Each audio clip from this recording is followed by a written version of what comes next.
घ्या. आताचं वाक्य तो इतका हसला की त्याचे पोट दुखू लागले लिहिलं. बी नंतर स्वल्पराम लिहिला. तीर्थरूपांनी, पुढचं घ्या. तीर्थरूपांनी, तीर्थरूप शब्द कसा लिहिणार? पटकन सांगा. तीर्थरूप शब्द कसा लिहिणार? तीर्थरूपांनी, तीर्थरूपांनी आम्हावर, तीर्थरूपांनी आम्हावर नामी, नलाकाना ना मी, नामी, तीर्थरूपांनी आम्हावर नामी संस्कार केले. नामी कंसात उत्कृष्ट म्हणू शकता तुम्ही. तीर्थरूपांनी, तीर्थरूप शब्द कसा आहे बघून लिहा. तीर्थरूपांनी आम्हावर नामी कंसात उत्कृष्ट संस्कार केले, संस्कार केले. अर्धविराम. तस्मात आम्ही सुज्ञ बनलो, तस्मात आम्ही सुज्ञ बनलो. सना दुसरा अवकार सुज्ञ. तस्मात आम्ही, अपवादात्मक शब्द आहे तो सुज्ञ. सना दुसरा अवकार सुज्ञ बनलो. तस्मात आम्ही सुज्ञ बनलो. तस्मात म्हणजे काय? म्हणजे तीर्थरूप म्हणजे कोण हो? तीर्थरूप म्हणजे कोण सांगा? तीर्थरूप म्हणजे आई वडील. आणि कोण? आणि तीर्थस्वरूप म्हणजे कोण? तीर्थरूप आणि तीर्थस्वरूप हे जरा पुस्तक लक्ष द्या. तीर्थरूप आणि तीर्थस्वरूप प्रामाणिकपणे लक्ष द्या. बघा हे व्यवस्थित बघा. सारखे परीक्षेला प्रश्न येतात यावर सारखे. तीर्थरूप म्हणजे काय आणि तीर्थरूप म्हणजे काय, तीर्थस्वरूप म्हणजे काय.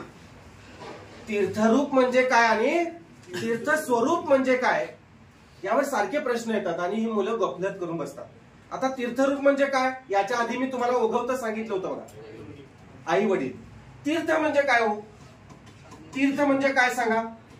तीर्थ म्हणजे देव. हुबेहूब देवाचा अवतार ज्यांनी आपल्याला या विश्वात घातलं. हुबेहूब देवाचं रूप म्हणजे कोण? आई वडील. आई वडील आपल्याला जन्म देतात बरोबर आहे का? चुलता चुलती देतो, काका काकी, मावसा मावशी, आत्ता आत्ती देते का? नाही देत. आपल्याला आई वडील म्हणजे तीर्थ म्हणजे देव आणि तीर्थरूप म्हणजे सरळ हुबेहूब देवाचं रूप असतंय. म्हणून तीर्थरूप हा शब्द जो आहे तो कोणासाठी वापरतात बाळांनो? आई वडिलांसाठी वापरतात. आई वडिलांसाठी वापरतात. आणि मग तीर्थस्वरूप कोणासाठी वापरतात? मामा मामी, काका काकी, मग कोण? आत्ती आत्ता, मामा,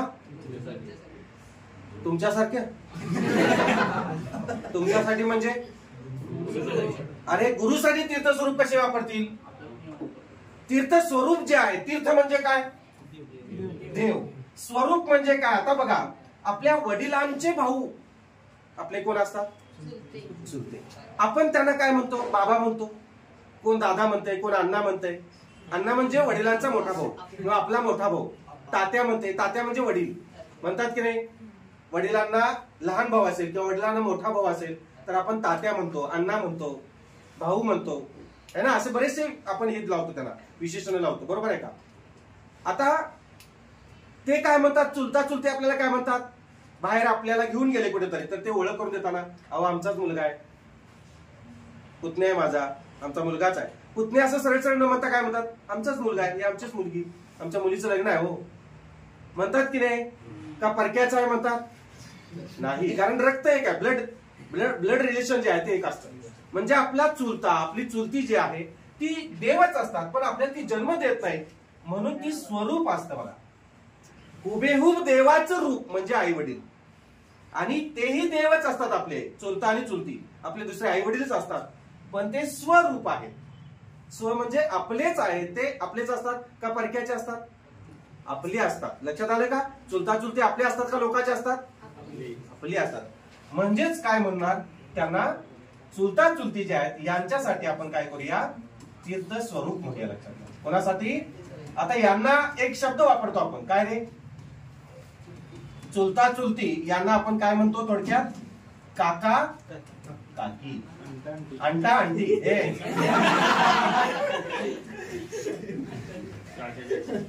तुझ्यामुळे माझंही चुकलं बघ. असं नको रे, आणता आणती कुठली.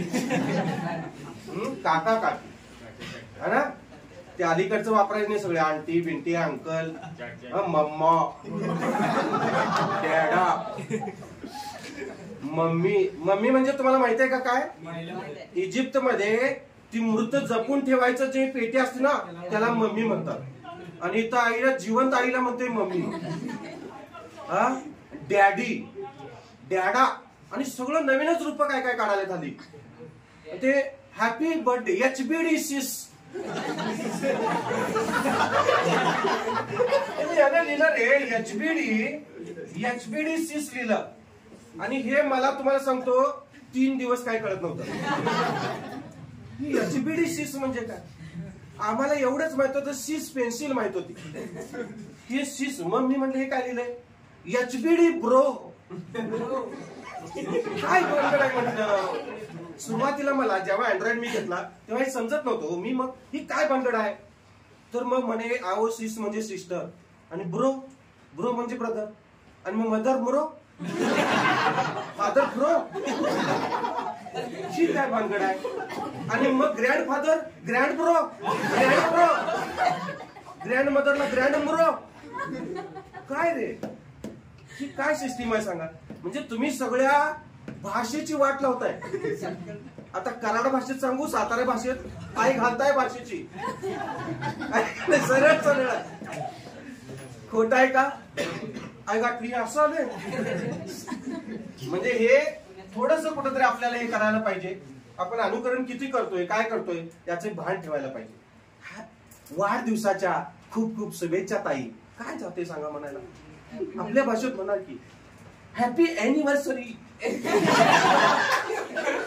आणि त्या अॅनिव्हर्सरीचं स्पेलिंग सुद्धा सरळ लिहित नाही. आता ती अॅनिव्हर्सरी जी आहे काय, यांचं वर काय अॅनिव्हर्सरीचं स्पेलिंग विचारलं, अरे काय लिहिलेस, अॅनिव्हर्सरी लिहिले असं.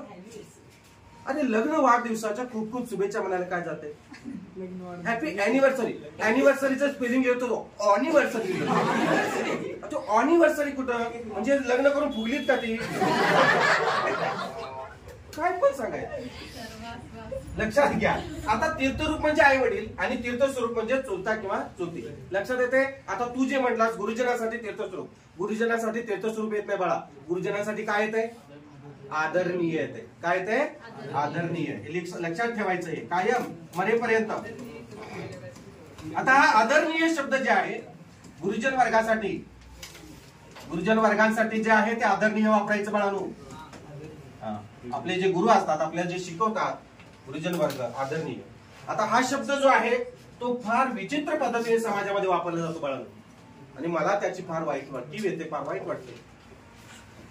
आमदार, खासदार, नेते मंडळी, नामदार असतील किंवा गावातले एखादे चांगले, मला वाटतं ते अगदी खालच्या पातळीचे सदस्य, अध्यक्ष असू देत किंवा गावाचे सरपंच असू देत, यांच्यासाठी हा आदरणीय शब्द वापरला जातो. तर बाळांनो हा फार म्हणजे त्या शब्दाचा अपमान आहे तो, तर तो तिथे वापरून चालणार नाही.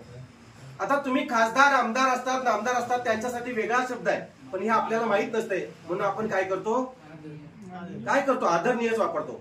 आदरणीय दादा, आदरणीय काका, माननीय, आदरणीय, सन्माननीय देवेंद्रजी. माननीय, आदरणीय, सन्माननीय म्हणजे सगळे एकदमच वापरून टाकते. मग राहिलं काय, मग तीर्थरूप आणि तीर्थस्वरूप पण वापरून टाकी. अहो नामदार असतात, खासदार असतात, त्यांना सन्माननीय, मोठा मान असतो, सन्मान वरच्या पातळीला. आणि खालच्या पातळीचे जे असतात, पंचायत समितीचे अध्यक्ष असतील किंवा ग्रामपंचायतीचे सदस्य असतील, ग्रामपंचायतीचा सरपंच असेल, त्यांना आपण मानाने तिथं ठेवलंय की नाही. गावाचा मान होता म्हणून सरपंच केलं, म्हणून माननीय वापरायचं असते. हे तिथं माननीय सरपंच साहेब. अरे साहेब कोणाला वापरायचं, साहेब सुद्धा वापरायचं नसते पुढं, नुसतं माननीय सरपंच.